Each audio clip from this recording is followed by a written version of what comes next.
কাউকে যাওয়া লাগে না। কৃষ্ণচাঁদ ভক্তের প্রেমে ঋণী হয়ে গিয়ে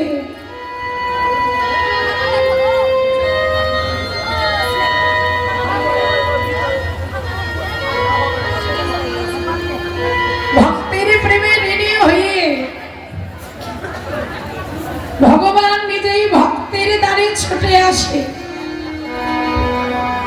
ভগবানকে পেতে চাই মা, ভক্তের একটু নামে বিশ্বাস, ভগবানের প্রতি ভালোবাসা আর অন্তর ভরা প্রেম। শাস্ত্রে বলে ভক্তি যার ভগবান তার, ভক্তি নেই আমার ভগবান নেই।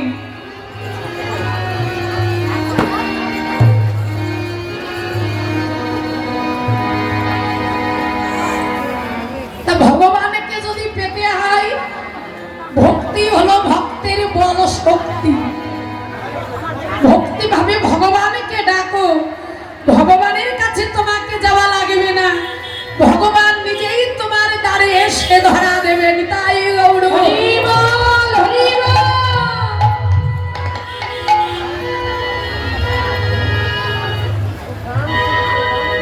আকাশের চাঁদের কাছে পৌঁছতে গেলে অনেক খরচ, অনেক টাকা পয়সার প্রয়োজন। আর কৃষ্ণ চাঁদকে ধরতে যদি কারো বাসনা হয়, তবে কোনো টাকা পয়সার প্রয়োজন নাই। একটি তুলসী পত্র, এক বিন্দু নয়ন গঙ্গার জল থাকলে কৃষ্ণ চাঁদ তোমায় এসে ধরা দেবে।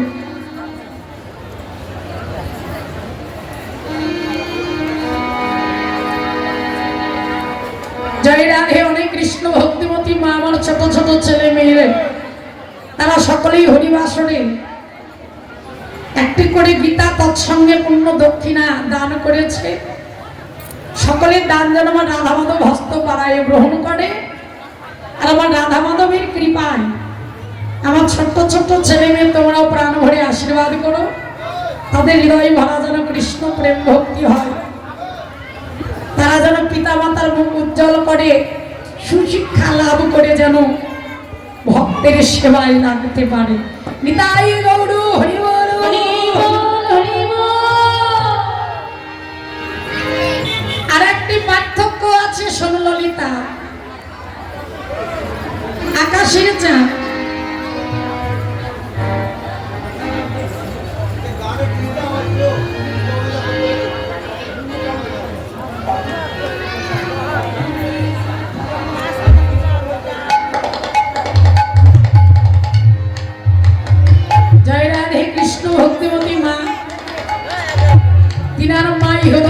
পরলোকে গমন করেছে 4 মাস হলো।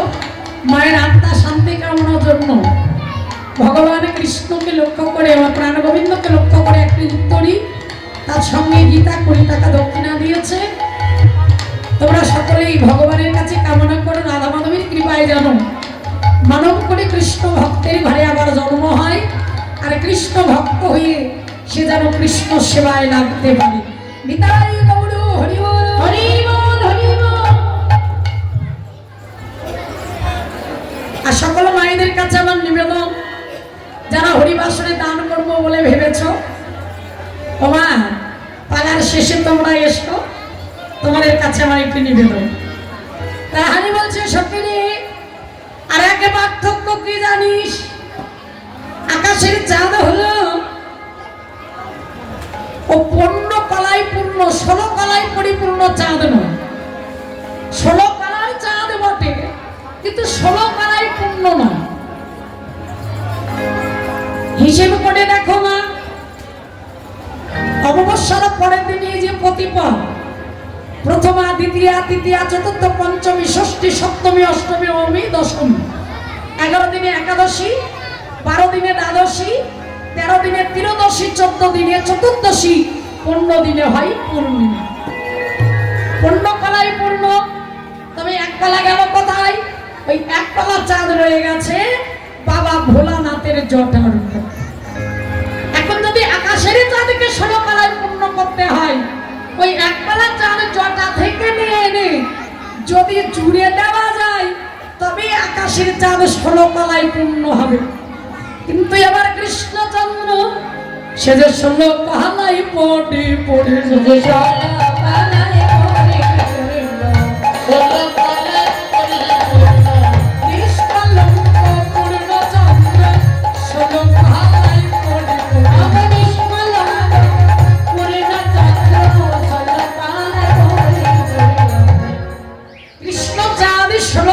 পরিপূর্ণ নিষ্কলঙ্ক, যার মাঝে কোনো কলঙ্ক নেই, যার ক্ষয় নেই, সদা সর্বদা পূর্ণ, যার দিক বিধি কি নেই।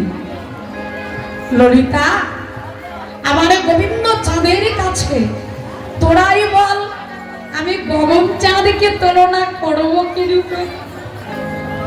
আমার গোবিন্দের ওই মুখমণ্ডল খানি দর্শন করতে করতে মুখমণ্ডল জিতি শারদ সুধা করো তনুরুচি তরুণতমা। গোবিন্দ যখন যমুনার কোলে দাঁড়িয়েছিল, দেখে মনে হলো একটি তমালের গাছ দাঁড়িয়ে আছে। কেন? তমালের অঙ্গের বর্ণ কালো, কৃষ্ণের অঙ্গের বর্ণ চিকন কালো। তনুরুচি, রুচি বলতে কান্তি, ওই গোবিন্দের কান্তি খানি দর্শন করতে করতে আমি যেন একেবারে বিভোর হয়ে গেল। রাধে, আর কিছু দেখিসনি? বলি দেখলাম তো। কি দেখবি? আমাদের কৃপা করে বল।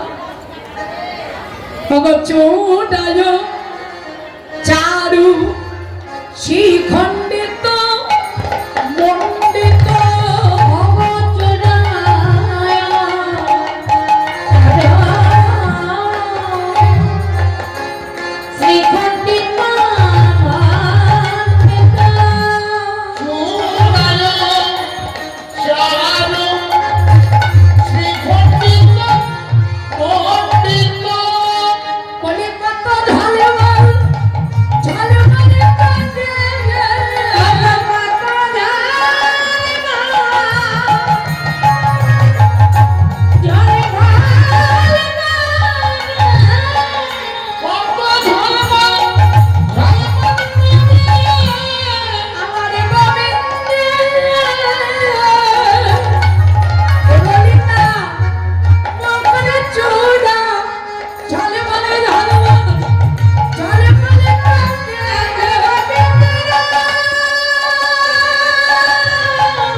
কি অপরূপ রূপের শোভা!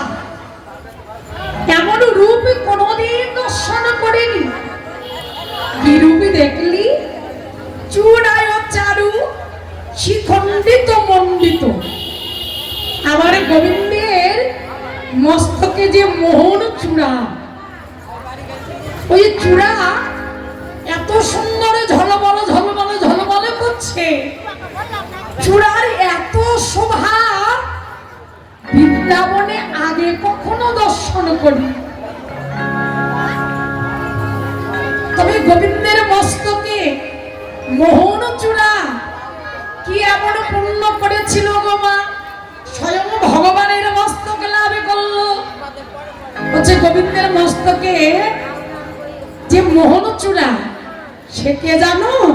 সে হলো আকাশের চন্দ্র দেবতা, আকাশের চাঁদ। গোলকের ভগবান যখন মনে ভাবলো আমি ভুলোকে ধরা ধামে গিয়ে নররূপে লীলা করব, তখন আকাশের চাঁদ ভগবান তুমি গোলকে ছেড়ে ভুলকে চলে যাবে, তুমি যখন ধরণীর মাঝে গিয়ে লীলা করবে আমি তো তোমার লীলা হতে বঞ্চিত হয়ে যাব। তোমার ওই লীলা তো আমার আর দর্শন করা হবে না। কেন দয়াময়, আমি কি এমন অপরাধ করলাম যা তোমার লীলা হতে তুমি আমাকে বঞ্চিত করে দেবে? ভগবান সব সইতে পারে বাবা, ভক্তের নয়ন বাড়ি সইতে পারে। চন্দ্রদেবতাকে কাঁদতে দেখে ভগবান বলে উঠল, চন্দ্রদেব তুমি অমন করে কেঁদো না। গোলকে যেমন তুমি লীলা দর্শন করছিলে ধরাধামেও তুমি তেমনই লীলা দর্শন করবে। তবে আকাশের চাঁদ হয়ে নয়, বৃন্দাবনে আমি যখন নররূপে লীলা করব তুমি হয়ে যাবে আমার মস্তকের মোহন চূড়া। চূড়া হয়ে যখন আমার মস্তকে থাকবে তুমি আমার মস্তক হতে নিত্য নিত্য বৃন্দাবনে লীলা দর্শন করবে। নিতাই গৌর কেন চাঁদের ভাবনা হয়েছিল? আমি তো রাত্রে উদিত হই, দিনে উদিত হই না। রাত্রের লীলা দেখতে পাবো, দিনের লীলা তো দেখতে পাবো না। তখন ভগবান কৃপা করে বললে, তুমি আমার মস্তকের মোহচূড়া হয়ে বৃন্দাবনে যাবে, আমার মস্তকে থেকে তুমি লীলা দর্শন করবে। চূড়ায় চারু শিখণ্ডিত মণ্ডিত মধুকর মালতিক মাল দেখলা ও ললিতা আমার গোবিন্দে বলি মধুকরের মালা সখী,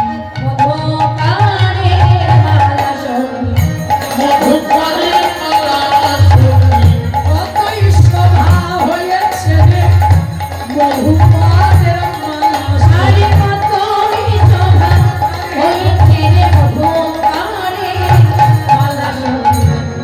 দেখলাম মধুকরের মালা। ও ভাইরা, মধুকর বলতে ভ্রমর। রানী বলছে আমি দেখলাম ভ্রমরের মালা। এটা কি করে সম্ভব বাবা?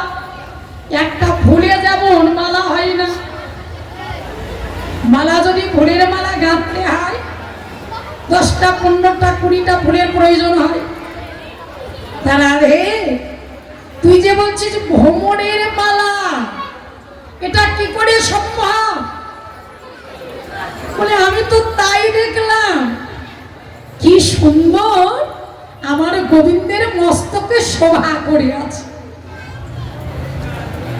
গোবিন্দের মস্তকে ভ্রমরের মালা।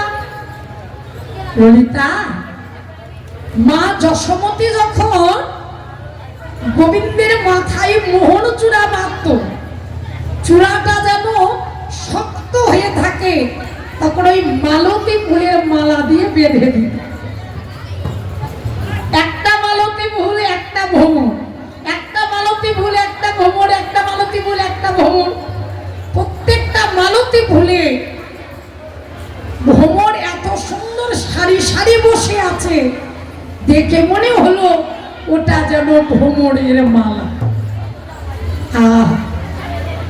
ওই রূপে দর্শন করতে করতে ললিতায় বিশাখা রূপে যেন পাগলিনী হলাম, পাগলিনী হলাম, হলি নব নাগর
মধুর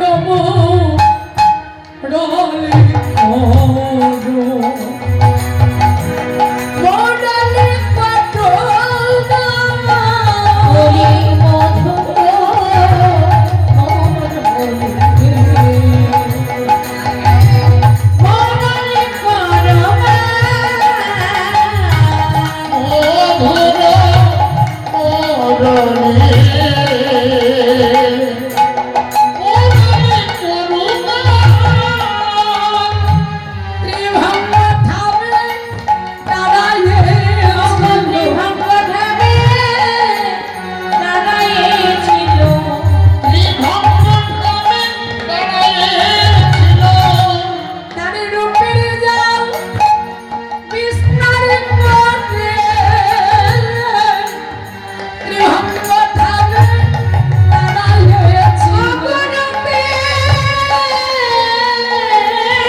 মনে হয় এমন রূপ কখনো দর্শন করি।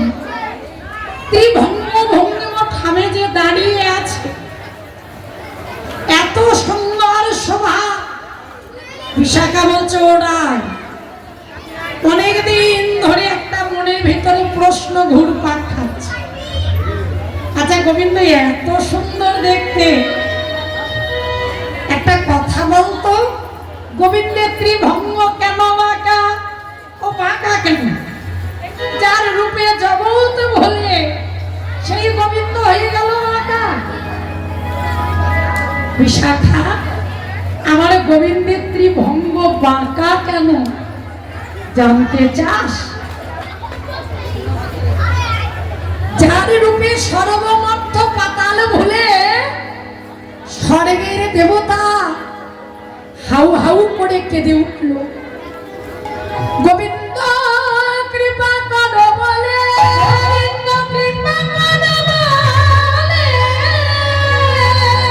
স্বর্গের দেবতাকে কৃপা করতে গিয়ে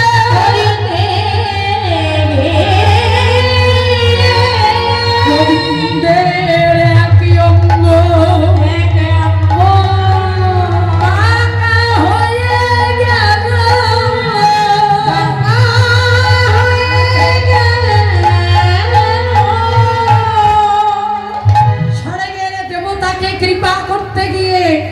আমার গোবিন্দের একটি অঙ্গ বাঁকা হয়ে গেল। মধ্যের মানুষ কেঁদে বলে, হে গোবিন্দ দেখা দাও, হে গোবিন্দ কৃপা করে দেখা দাও। মধ্যের মানুষকে কৃপা করতে গিয়ে গোবিন্দের হয়ে গেল আর এক অঙ্গ বাঁকা। পাতালের নাগকুল, পাতালের দানব কুল, তারা যখন হাউ হাউ করে কেঁদে উঠল, গোবিন্দ দেখা দাও, গোবিন্দ দেখা দাও। নাগ কুল দানব কুলকে কৃপা করতে গিয়ে আমার গোবিন্দের আর এক অঙ্গ বাঁকা। আমার তাই ভঙ্গ বাঁকা,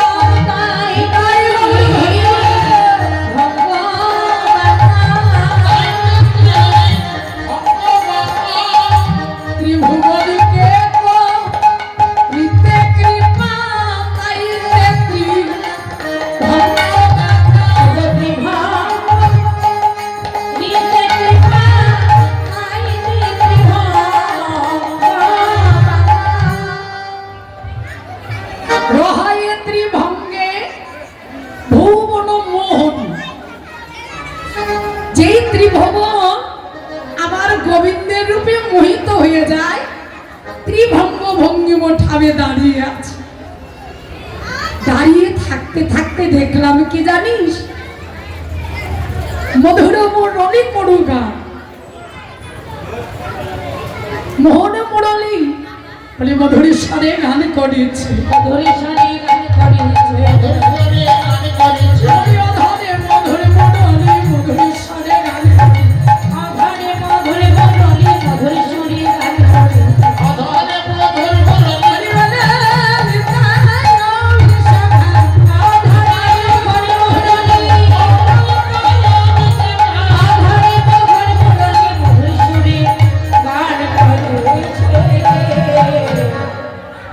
গোবিন্দের অধরে মোহন মুরলী মা এত সুন্দর মধুর সুরে বেজে উঠল, যেই সুরে আমি যেন পাগলির হয়ে গেছি।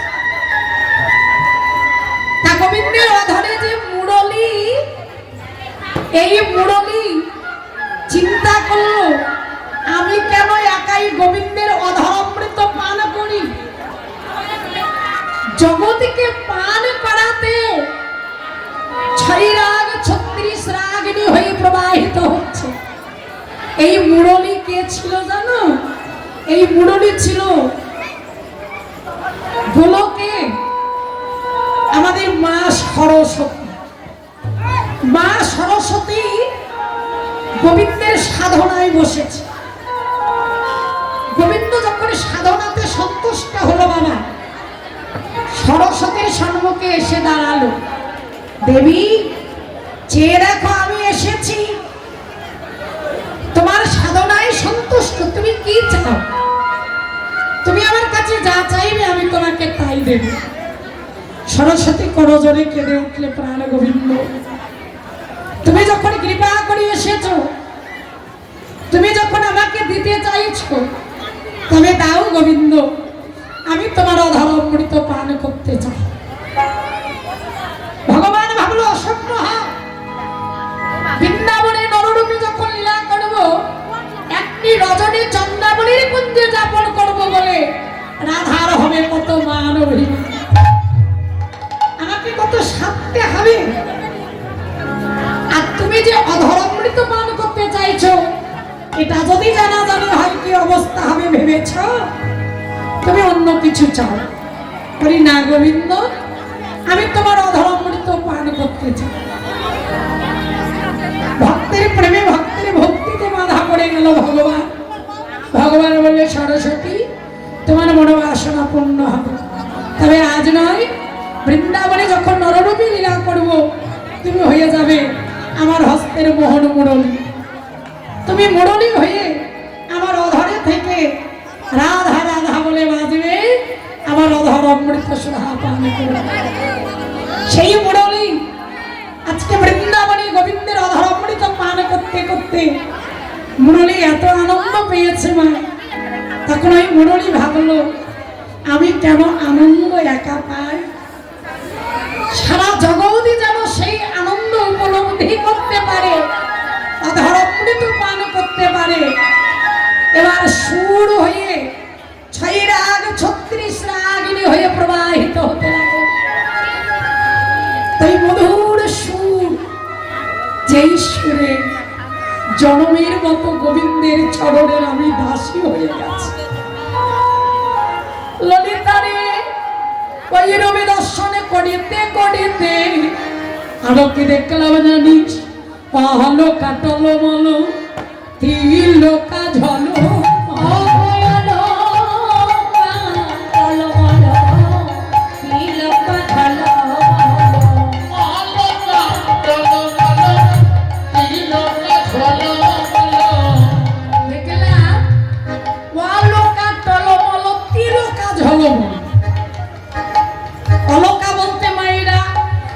গোবিন্দের মাথায় কেশ অর্থাৎ চুলগুলি কোকচানো কোকচানো।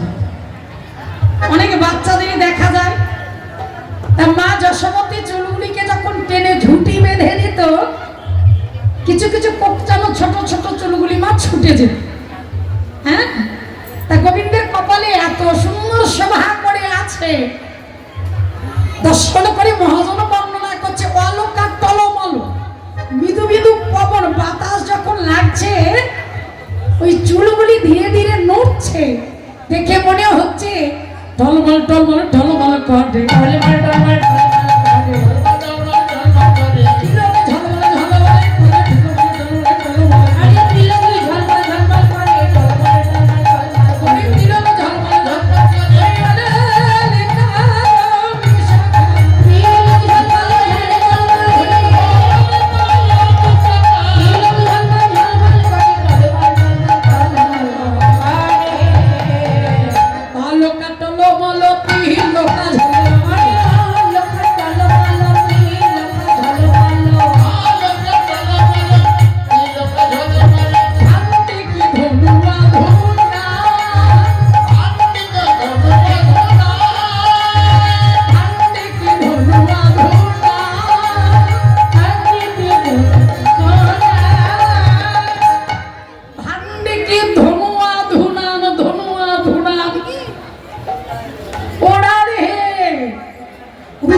এখানে ধনু এলো কোথা থেকে ভান্ডিকে ধনু আধুনা ধনু আচ্ছা ধনু এলো কোথা থেকে বলি ধনু কি যেমন তেমন স্বয়ং কামদেবের হস্তের ধনু দেখে মনে হলো ওড়ায় ধনুটা কোথায় বলে আমার গোবিন্দের এই যে ভুরু যুগল এই ভুরু দর্শন করে মনে হলো যেন কামদেবের হাতের ধনু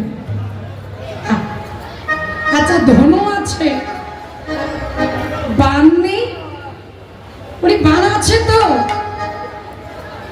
আচ্ছা বানটি কোথায় রমণী বরত লোচন বিমোচন